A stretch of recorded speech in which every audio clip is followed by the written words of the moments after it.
నమస్తే, welcome to NS TV. ముందుగా వార్తల్లోని ముఖ్యాంశాలు. మున్సిపల్ అధికారులపై మరోసారి రెచ్చిపోయిన అయ్యన్న. హుజూరాబాద్ నియోజకవర్గంలో పైలట్ ప్రాజెక్ట్ కు దళిత బంధు పథకాన్ని మాజీ సీఎం కేసీఆర్ నియోజకవర్గంలో ప్రారంభించారు. దినదిన గండంగా నేతలన్న బ్రతుకులకు జీవితం ప్రభుత్వమేనని పని కల్పించాలని ఆవేదన. వాలంటీర్స్ ను విధుల్లో తీసుకోండి, ప్రభుత్వానికి సిపిఐ నాయకులు సాకా రామకృష్ణ విన్నపం. 21వ వార్డు నెలకొన్న సమస్యలపై అధికారుల్ని నిలదీసిన కౌన్సిలర్ కంచర్ల గీతా కుమారి. శ్రీ హరిహర సుత అయ్యప్ప స్వామి వారి దేవస్థానంలో శ్రీ సుబ్రహ్మణ్యేశ్వర స్వామికి పంచామృత అభిషేకాలు. కాంగ్రెస్ ప్రభుత్వం ఇచ్చిన హామీ మేరకు 9,000 నుంచి 18,000కు జీతాలను పెంచాలని శిల్పారెడ్డి బీజేపీ మహిళా మోర్చా రాష్ట్ర అధ్యక్షురాలు. నిరుపేద కుటుంబానికి వైద్యపరంగా సహాయం అందించండి.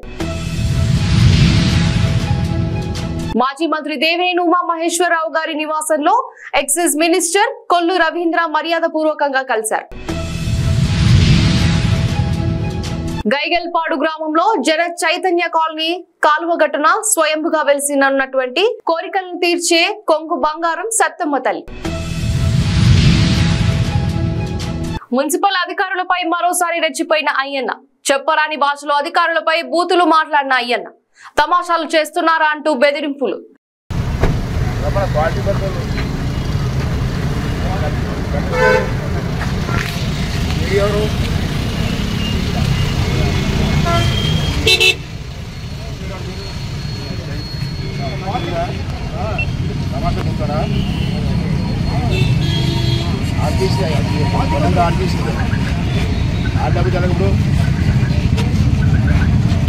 చెప్పాలి, నువ్వు చెప్పాలి కదా.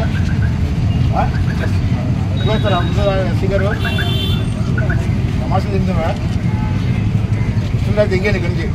తమాషా చేయదు, నన్ను మూసి పెడుతున్నా.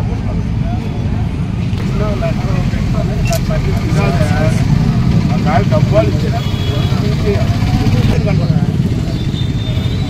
అమ్మ పొగుడుతావు సార్ డబ్బు.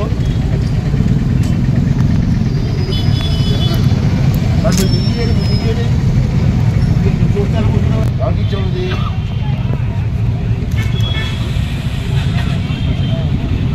ఏ ప్రిన్సిపల్ సెక్రటరీ ఆర్ఎండ్బికి లెక్క పెట్టా. ఇప్పుడు పెట్టాను 27/12/2022 పార్టీ లేకుండా రోడ్డు వేస్తారు. మీరు పట్టించుకోండి. ఆ లెక్క కాపీ తీసుకుంటాం.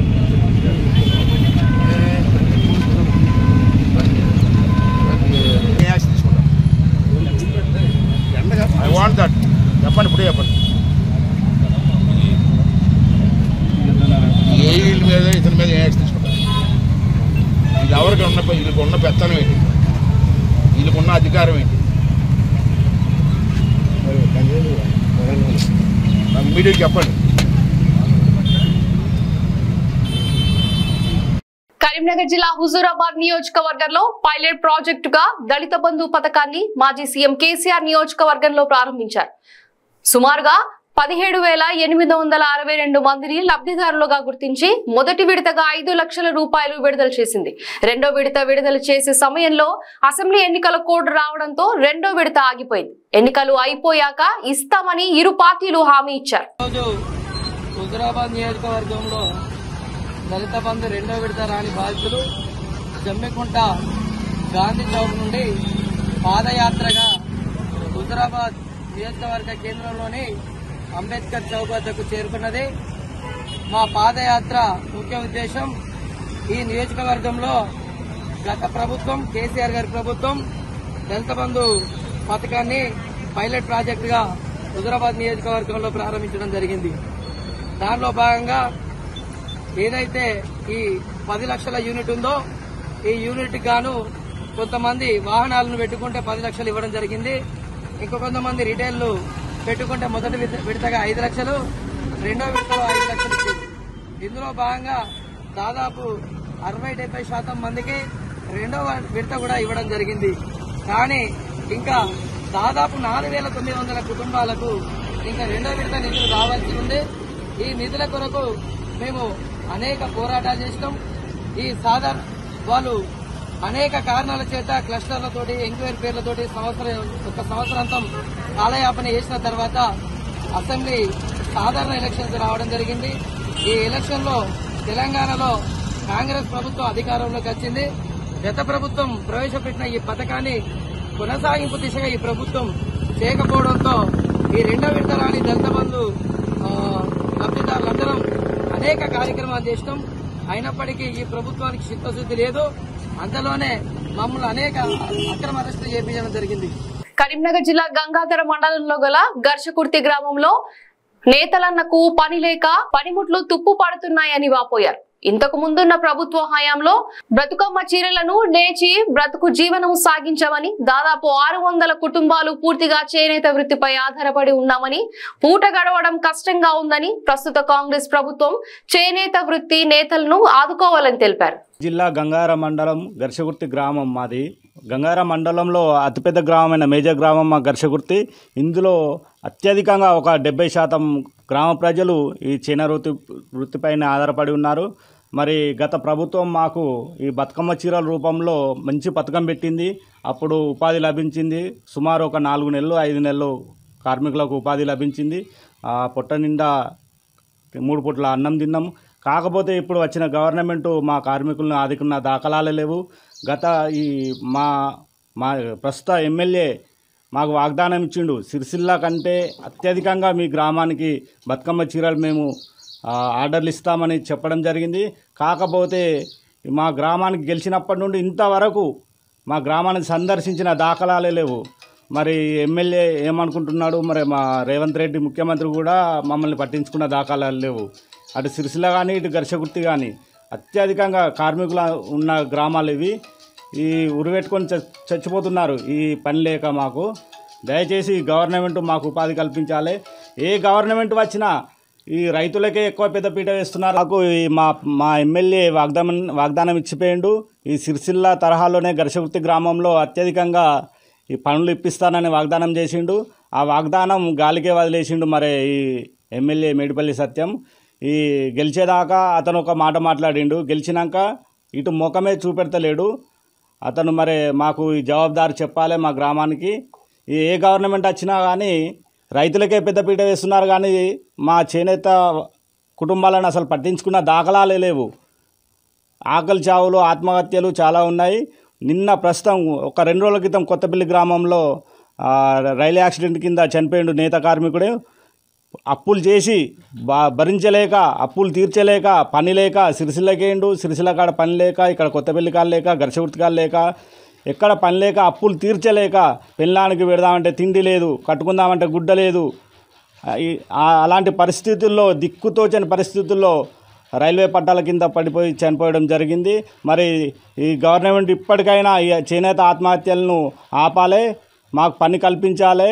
కాకినాడ జిల్లా పిఠాపురం గత ప్రభుత్వం ప్రజల వద్దకే పాలన అని 2 లక్షలకు పైగా వాలంటీర్లను వ్యవస్థను ఏర్పాటు చేసుకుని సంక్షేమ పథకాలు లబ్ధిదారులకు పంచే కార్యక్రమాన్ని ఉపయోగించిన వాలంటీర్లు, అధికార పార్టీ నాయకులు ఒత్తిడి వలన ఎన్నికల సమయంలో కొంతమంది వాలంటీర్లు రాజీనామా చేసిన సంగతి తెలిసిందే. అయితే తమ ఉద్దేశపూర్వకంగా చేయలేదని, నాయకుల ఒత్తిడి వల్లే చేయవలసి వచ్చిందని తమ వద్ద వాపోయారని మంగళవారం సిపిఐ నాయకులు మీడియాతో అన్నారు. వైసీపీ ప్రభుత్వంలో ఇంటింటికి సంక్షేమ పథకాలు అయితేనేమి ప్రజల వద్దకే పాలనని ఆనాడు వైసీపీ గవర్నమెంట్ వాలంటరీ వ్యవస్థని తీసుకొచ్చి 5 సంవత్సరాల పాటు సంక్షేమ పథకాలు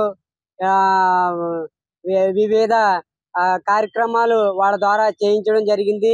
అయితే ఎలక్షన్ నిమిత్తం వాళ్ళు అధికారులు అయితేనేమి, అధికార నాయకులు ఒత్తిడి అయితేనేమి, ఈ చిన్న ఏమాత్రం అవగాహన లేని వాళ్ళు రాజీనామాలు చేయించి ఇవాళ వీధిని పడిన పరిస్థితి ఏర్పడింది. చాలీచాలని జీతాలతో 5 సంవత్సరాల పాటు కష్టపడి ప్రజలకి వీళ్ళు సేవ చేశారు. ఈ రోజున వాళ్ళు రాజీనామాల అధికారుల ఒత్తిడి వల్ల నాయకులు ఒత్తిడి వల్ల రాజీనామాలు తెలుసో తెలియకో చేశారు. ఇది చంద్రబాబు నాయుడు గారు పెద్ద మనసు చేసుకుని రాజీనామాలు ఎవరైతే చేశారో వాళ్ళని మళ్ళీ వాలంటరీగా పోస్టులు తీసుకోవాలని మేము సిపిఐ తరఫు నుంచి డిమాండ్ చేస్తా ఉన్నాం. ఎందుకంటే ఈ పెద్ద పెద్ద అధికారులే ఏ ప్రభుత్వం వస్తే ఆ ప్రభుత్వానికి భజన చేసే కార్యక్రమాలు అన్నవి రొటీన్ గా జరుగుతూనే ఉంటున్నాయి. ఈ చిన్న చిన్న వీళ్ళు 5,000కి 6,000కి చేసుకునే వాళ్ళు తప్పు చేశారంటే మనం క్షమించవలసిన అవసరం ఉంది. అందుకని చంద్రబాబు నాయుడు గారికి, పవన్ కళ్యాణ్ గారికి మేము సిపిఐ తరఫున విన్నపం తెలియజేస్తున్నాం. దయచేసి వాళ్ళని విధుల్లో తీసుకుని వాళ్ళకి ఏదైతే 10,000 రూపాయలు ఉన్నదో ఆ వేతనం చెల్లిస్తూ వాళ్ళని విధుల్లో తీసుకోవాలని మేము సిపిఐ తరఫు నుంచి కోరుతా ఉన్నాం. జంగారెడ్డిగూడెం పురపాలక కార్యాలయంలో సాధారణ కౌన్సిల్ సమావేశం. పట్టణ ప్రణాళిక అభివృద్ధి కోసం కౌన్సిల్ సమావేశంలో ప్రవేశపెట్టిన 26 అజెండాలు. ప్రధానంగా పట్టణ పారిశుద్ధ్యంపై సుమారు 40 నిమిషాల పాటు కొనసాగిన చర్చ. 21వ వార్డులో నెలకొన్న సమస్యలపై అధికారులను నిలదీసిన కౌన్సిలర్ కంచర్ల గీత కుమారి. మేము ఎలక్షన్ కల్లా చేంజ్ చేద్దామని చెప్పాం. అసలు మా వార్డులోకి వెళ్ళి మేము తలెత్తుకోగలమా లేదా? మొత్తం తవ్వేశారు, రోడ్డు అంతా తవ్వి వదిలేశారు. అంటే ఒక కౌన్సిలర్ గా 3 సంవత్సరాలకి చిన్న పని కూడా మేము చేయలేము. మేము ఎందుకు కౌన్సిలర్ వాల్యూ ఉందా లేదా అది నాకు కావాలి. స్కూల్ దగ్గర డ్రైన్ అన్నారు, స్కూల్ కి అసలు చిన్న డ్రైన్ కూడా కట్టించలేము. ఎందుకు మేము ఇందులో కౌన్సిలర్ గా చేస్తాం? నాకు కావాలి అది. మేము ఆ వార్డులో తలెత్తుకు తిరగలేకపోతాం.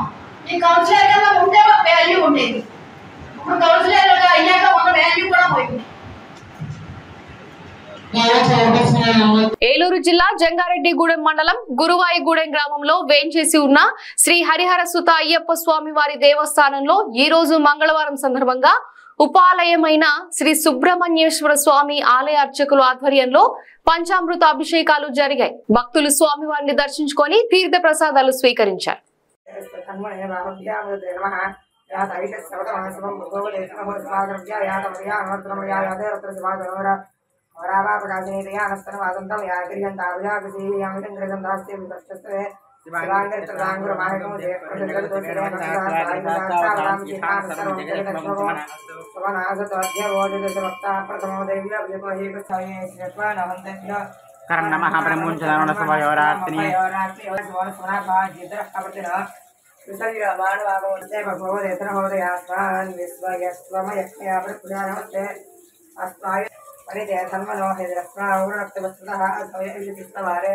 कालाय कालाग्ने रुद्राय नीलकण्ठाय मृत्युंजयाय जरवेश्वराय सदाशिवाय जयजयज्ञः उदये नमो नमः स्वस्तिञ्जराय दिशेव देवसेनामृते नमो नमः लक्ष्मी राक्षस्याम क्षेत्रयामः सर्वोपयाम सुभद्र समसंग्राम कृष्यस्य मंगलाय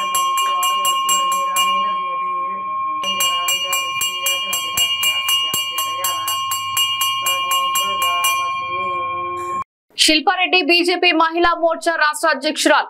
కాంగ్రెస్ ప్రభుత్వం ఇచ్చిన హామీ మేరకు 9,000 నుంచి 18,000కు జీతాలను పెంచాలని, కరోనా సమయంలో ప్రాణాలను పణంగా పెట్టి సేవలు అందించిన ఆశా వర్కర్లపై చిన్న చూపు తగదు.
महिला शक्ति जिंदाबाद, महिला शक्ति जिंदाबाद, महिला शक्ति जिंदाबाद, महिला शक्ति जिंदाबाद.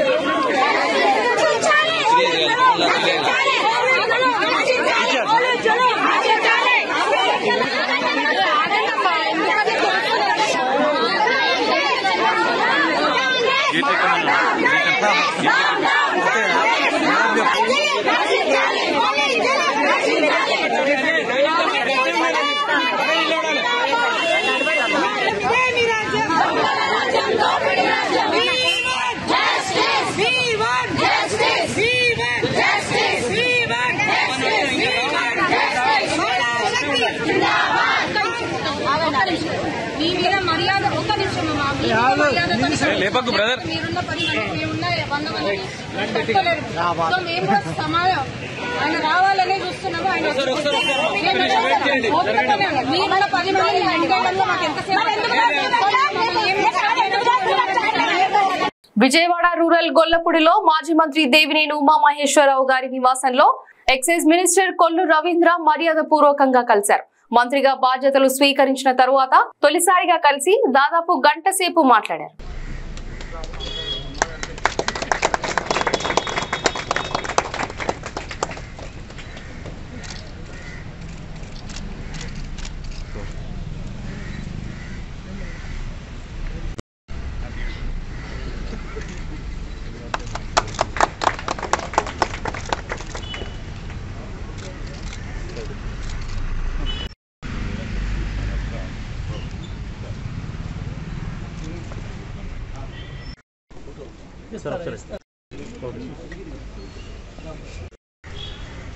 గైగల్పాడు గ్రామంలో జన చైతన్య కాలనీ కాలువ గట్టున స్వయంపుగా వెలిసినటువంటి శ్రీ శ్రీ శ్రీ సత్తమ్మ తల్లి గ్రామ ఇలవేలుపు శ్రీ సత్తమ్మ తల్లి అమ్మవారు కొన్ని వందల సంవత్సరాల క్రితం ఆ గ్రామానికి అమ్మవారి కరుణ కటాక్షాలు ఇస్తూ రైతులను కాపాడుకుంటూ రైతులకు వెన్నంటే తోడు ఉంది.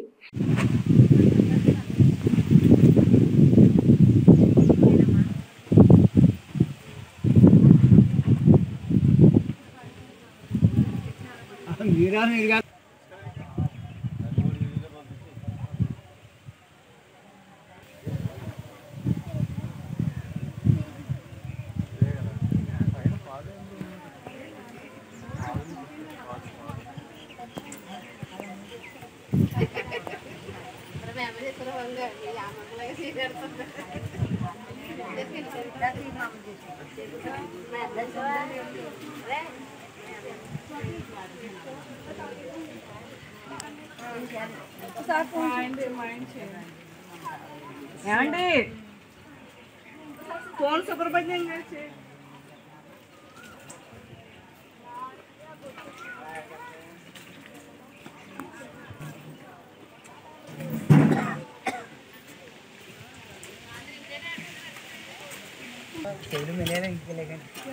రైట్ మా తాత అయితే